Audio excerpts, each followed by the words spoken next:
Welcome to our channel. Today we how to uninstall Vulcan7 investor tools from Chrome, full guide step by step clearly. Open Google Chrome on your computer. Locate the three vertical dots in the upper right corner of the browser window. Click on these dots to open the menu. From the menu, select More Tools. In the submenu, click on Extensions. This will take you to the extensions. Scroll through the list of extensions until you find Vulcan7 Investor Tools. Once you find it, look for the toggle switch next to the extension. Click the toggle switch to turn it off. After disabling it, you will see an option to remove the extension. Click on the Remove button. A confirmation dialog will appear asking if you are sure about the removal. Click Remove again to confirm. The Vulcan7 Investor Tools extension will now be uninstalled from Chrome.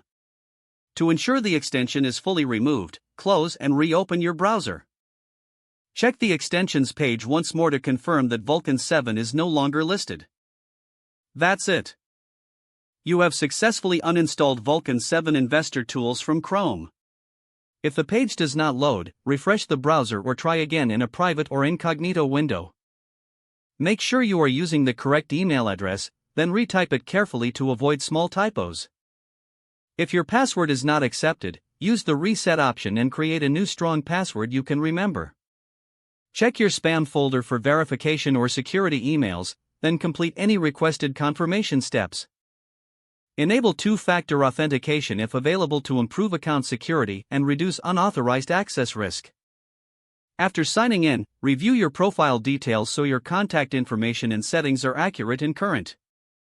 If you see an error message, note it down and try again after restarting your device and internet connection. Log out when you finish, especially on shared devices, to keep your account and payment information secure. If the page does not load, refresh the browser or try again in a private or incognito window.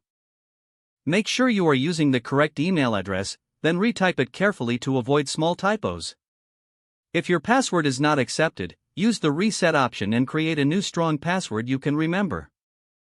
Check your spam folder for verification or security emails, then complete any requested confirmation steps. Don't forget to like this video and subscribe to our channel for more step-by-step tech guides.